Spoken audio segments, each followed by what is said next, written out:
Je me répands de tout mal et de tout péché au nom de Jésus. Merci pour le sang versé pour ma vie. Maintenant, Père, remplis-moi du Saint-Esprit pour que je puisse vivre une vie qui t'est agréable. Merci de l'avoir fait. Au nom de Jésus. Amen. Si de ton cœur tu l'as fait, tu es sauvé. Que dit la Bible? La parole de Dieu est près de nous. Dans ta bouche et dans ton cœur. C'est la parole de foi que nous prêchons. Romains chapitre 10, verset 8. Et si tu confesses de ton cœur, si tu confesses de ta bouche le Seigneur Jésus, si tu crois dans ton cœur que Dieu l'a ressuscité des morts, tu seras sauvé. C'est en croyant du cœur qu'on parvient à la justice. C'est en confessant de la bouche qu'on parvient au salut. C'est pourquoi ce matin, je t'ai présenté Jésus. J'ai fait ma part. Donc ma responsabilité était de prêcher la bonne nouvelle. Et toi aussi, ta responsabilité était de faire le choix de recevoir Jésus comme ton Seigneur et ton Sauveur personnel.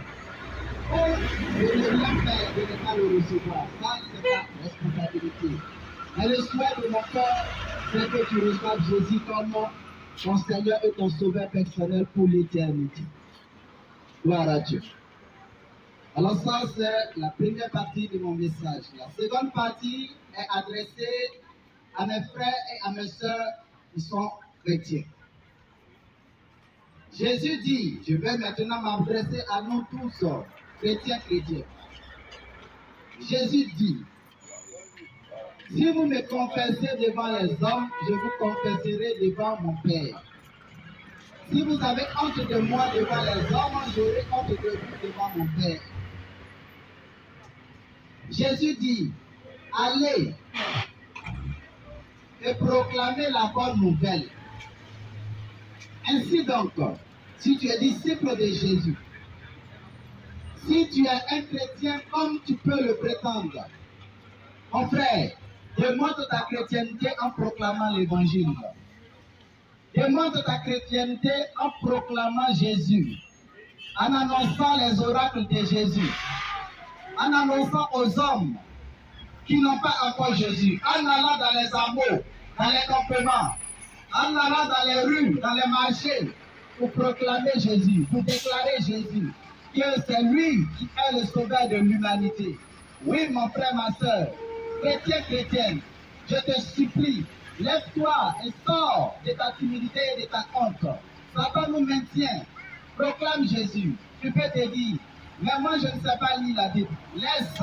Comment tu as reçu Jésus? Jésus savait que tu ne savais pas lire.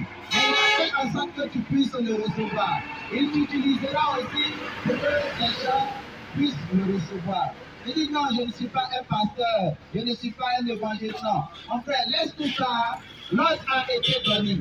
Quand tu vas te lever et tu vas commencer à déclarer, tu vas commencer à parler de la part de Jésus-Christ, de la part du Père de la vie, de la part de l'enfant qui est venu sur la terre, qui s'est dépouillé de toute sa gloire, qui est devenu un simple homme, qui est devenu un simple homme, et il a pris l'apparence des hommes. Comme les hommes vivaient dans la chair et dans le sang, il lui était aussi permis de vivre dans la chair, dans le sang, afin de délivrer tous ceux qui sont sous la puissance du diable. La Bible dit, lui qui, sans péché, est venu parmi les pécheurs. Il a vécu une vie simple. Il a été parmi en tout sans qu'il ne pêche.